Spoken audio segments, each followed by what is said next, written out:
Artikel saya yang berjudul Bahayanya Ponsel Bagi Remaja pada Masa Pandemi.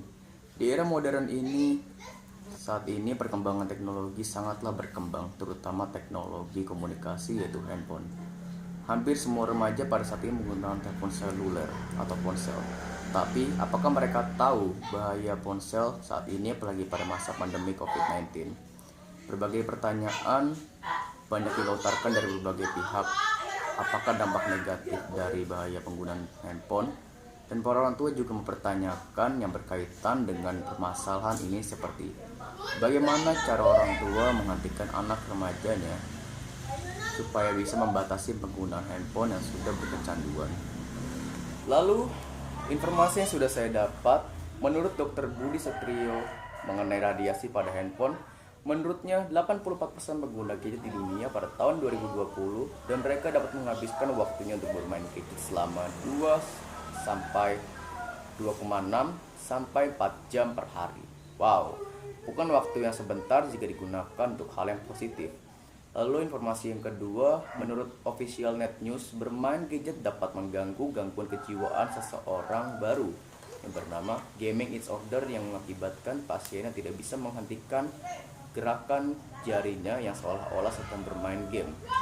Padahal ketika jari-jari dipaksa berhenti, tapi ia marah dan tidak mau berhenti untuk menggerak-gerakan jarinya.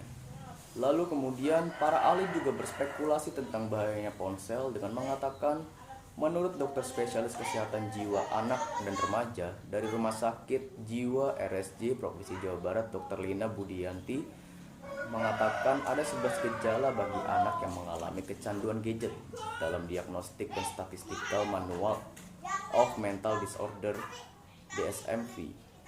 Lalu kemudian ada juga para ahli dari University of Glasgow, Daniel Smith, menurutnya menganjurkan mematikan handphone per 30 menit sebelum tidur untuk berhenti menggunakan ponselnya dalam upaya memperbaiki pola tidur yang sangat buruk. Kemudian saya juga berasumsi tentang bahayanya gadget baik dalam segi pergaulan, dalam hal komunikasi dan lain-lain seperti contoh. Yang pertama, kecanduan bermain game online, perilaku bullying sebagai melalui media sosial, maraknya kasus penculikan di kalangan remaja setelah berkenalan melalui media sosial.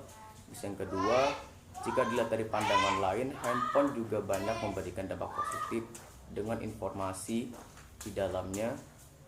Tetapi di pihak lain, ponsel juga menimbulkan dampak negatif karena informasi didapatkan internet itu tidak dibatasi. Yang ketiga, karena adanya ponsel juga banyak mahasiswa kalau mengerjakan tugas tidak dari luar kepala, bahkan kebanyakan dari Google. Kesimpulannya, pada akhirnya saya dapat menyimpulkan bahwa ternyata dampak negatif dari menggunakan ponsel di kalangan remaja pada saat ini, yaitu saat pandemi COVID-19, sangatlah memprihatinkan. Hal ini akan berdampak buruk bagi remaja karena kecanduan remaja akan gadget sangatlah tinggi. Lalu implikasinya atau apakah akibat dari kesimpulan tersebut? Yaitu penggunaan gadget di kalangan remaja saat ini, pandemi ini, berdampak negatif jika mereka sudah mengalami kecanduan yang sulit untuk dihentikan. Dan tindakan orang tua yang harus diambil, tindakan yang tegas, tapi tidak dengan tindakan kekerasan, yaitu untuk membiasakan anaknya untuk mengurangi penggunaan gadget pada anak mereka. Yang ada baiknya penggunaan gadget mereka dapat digunakan untuk hal-hal yang positif, seperti memberikan edukasi kepada mereka, mengajarkan mereka tentang mengerjakan tugas melalui lewat video, dan memberikan edukasi tentang media sosial dan lain-lain.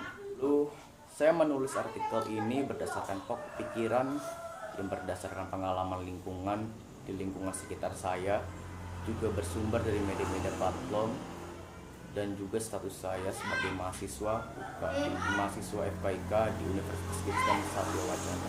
Terima kasih.